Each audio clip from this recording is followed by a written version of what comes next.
नमस्कार, मैं हूं मानव और आप सुन रहे हैं मानव। पंचतंत्र की कहानी में आप सभी का एक बार फिर स्वागत है। मानव, आप सभी जानते हैं कि पंचतंत्र न केवल कहानी है बल्कि इस कहानी से किस तरह से निर्णय लेते हैं इसमें ये बताया गया है। तो पंचतंत्र की कहानियों बहुत सारे हैं, उसमें से ढोल की पोल एक कहानी है। आइए सुनते हैं। जी हाँ, एक बार गुमायूं नामक एक गिद्ध भूख और प्यास से व्याकुल होकर भोजन की तलाश में इधर उधर भटक रहा था। घूमते घूमते वह एक ऐसी जगह जा पहुंचा जहां कुछ वर्षों पूर्व दो राज्यों की सेनाओं के बीच युद्ध हुआ था। वहां सैनिकों द्वारा छोड़े हुए टूटे अस्त्र शस्त्र पड़े थे। उन्हीं में एक ढोल भी था जो एक वृक्ष के नीचे रखा हुआ था।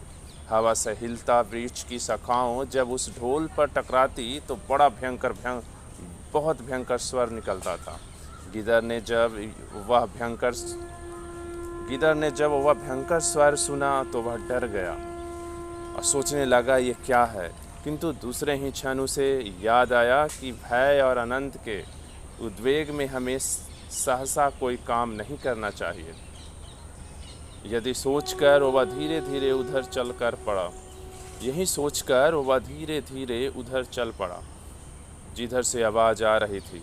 आवाज़ के बहुत निकट पहुंचा तो उसकी निगाह ढोल पर पड़ी।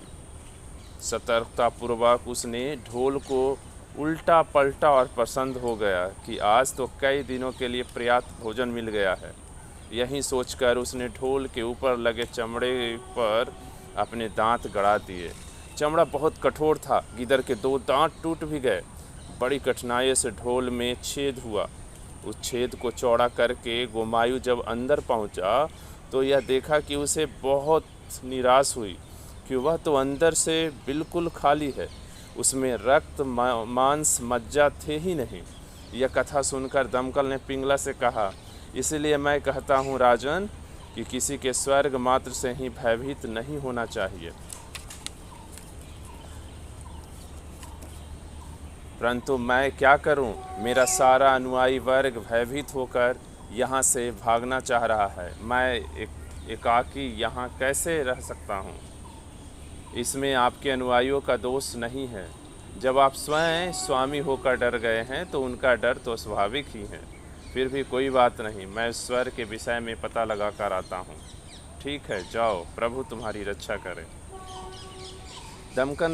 दमकन जब चला गया तो पिंगला सोचने लगा कि उसने यह बुरा किया कि एक गीदड़ पर विश्वास करके उसे अपने मन की बात बता दी।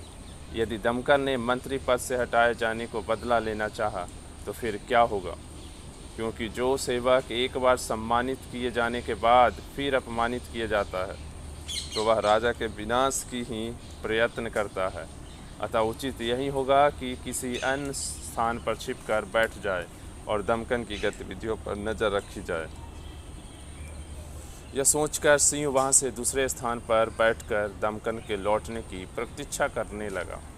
दमकन सजीवन के निकट पहुँचा और जब देखा कि यह तो बैल है तो मन में पसंद हुआ और सोचने लगा, ईश्वर की कृपा से यह तो और अच्छा हुआ।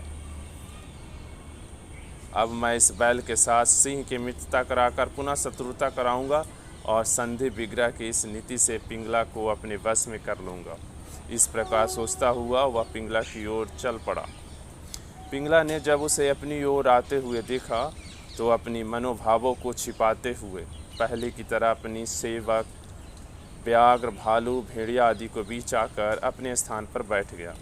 दमकल भी पिंगला का अभिवादन कर उसके निकट आ बैठा। पिंगला ने पूछा, क्या तुमने उस जीव को देखा? हाँ महाराज, आपकी कृपा से देख लिया है। पिंगला ने पुनः पूछा, क्या सचमुच उसे देख आए हो?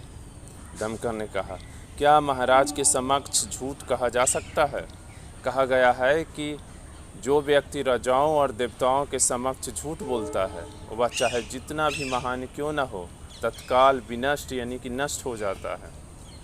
दमकल की बात सुनकर पिंगला ने कहा, ठीक है, हमें विश्वास हो गया है कि तुम उसे देख आए हो। उसने तुम्हें इसीलिए नहीं मारा होगा क्योंकि समर्थ जन दुर्बलतों पर क्रोध नहीं करते, शक्तिमान व्यक्ति तो अपने सम्मान व्यक्ति पर ही अपना क्रोध प्रकट करता है। दमकल ने कहा, ठीक है राजन, वह शक्तिशाली है, शक्तिमान है और मैं दीन हूँ, जो भी आप समझे। फिर भी यदि आपकी इच्छा हो और आप आज्ञा दे तो मैं उसे आपकी सेवा में एक नौकर के रूप में उपस्थित कर सकता हूँ। कुछ संचय के बाद एक दीर्घ श्वास खींचते हुए पिंगला ने पूछा, क्या तुम ऐसा कर सकते हो? अवश्य कर सकता हूँ महाराज, बुद्धि के बल पर प्रत्येक कार्य किया जा सकता है। मानव, बुद्धि के बल पर प्रत्येक कार्य किया जा सकता है। तब पिंगला ने उसे नम्र स्वर में कहा, यदि तुम इस कार्य को कर सकते हो तो आज से मैं तुम्हें पुनः मंत्री पद सौंपता हूँ। आज से इस प्रकार के सारे कार्य तुम ही किया करोगे। पिंगला से आश्वासन पाने के बाद दमकल सजीवन के पास पहुंचा और अकड़ता हुआ बोला, अरे दुष्ट बैल, तुम यहाँ नदी के किनारे व्यर्थ ही हुंकार क्यों भरता रहता है? चल, तुम्हें मेरा स्वामी पिंगला बुला रहा है। यह पिंगला कौन है भाई? सजीवन ने पूछा।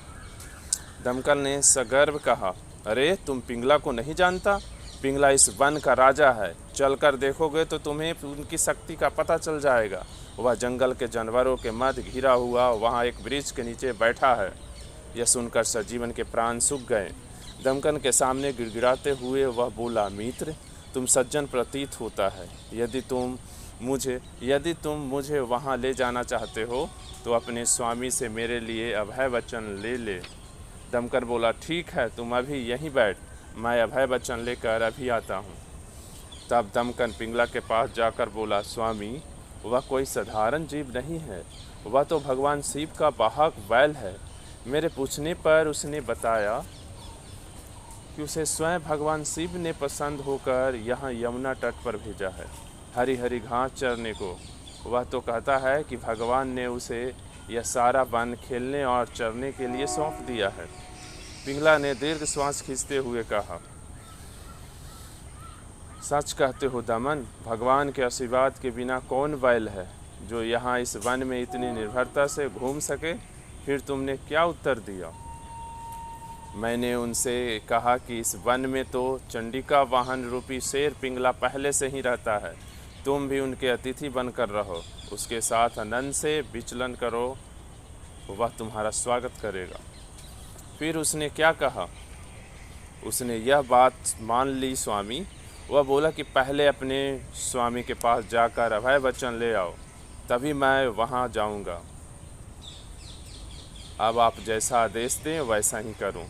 दमकल की बात सुनकर पिंगला बहुत प्रसन्न हुआ और बोला, बहुत अच्छे कहा दमकल, तुमने बहुत अच्छा कहा, मेरे मन की बात कह दी। अब उसे अभय वचन देकर शीघ्र मेरे पास ले आओ। सजीवन के पास जाते जाता दमकल सोचने लगा, स्वामी आज मुझ पर बहुत पसंद है, बातों ही बातों में मैंने उन्हें पसंद कर लिया। आज मुझसे अधिक भगवान कोई नहीं है। दमकल ने सजीवन के पास पहुंचकर कहा, मित्र, मेरे स्वामी ने तुम्हें अभय वचन दे दिया, मेरे साथ चलो, किंतु याद रखना, उनके सामने अभिमानी भरी बातें नहीं करना और न ही यह भूलना कि उनसे तुम्हें मैंने ही मिलवाया है। मेरे इस उपकार को याद रखते हुए मुझसे मित्रता निभाना। मैं भी तुम्हारे संकेत पे राज चलाऊंगा। हम दोनों मिलकर खूब आनंद की जिंदगी व्यतीत करेंगे। मैं ऐसा ही करूंगा मित्र। सजीवन ने सहमति जताई। इसी में तुम्हारा कल्याण भी है मित्र, दमकल ने कहा, क्योंकि जो व्यक्ति अधिकार के मद में पड़कर उत्तम, मध्य और अधम वर्ग के कर्मचारियों का यथोचित सम्मान नहीं करता, वह राजा का प्रिय होते हुए भी दंती नाम की सेठ की भांति पतन के गर्त पे गिर जाता है। यह दंती सेठ का क्या कथा है मित्र? दमकल बोला, सुनाता हूँ, सुनो। सुनने के लिए अगला ऑडियो सुने। नमस्कार, मैं हूँ मानव और आप सुन रहे हैं मानव। सब्सक्राइब करें एंड शेयर।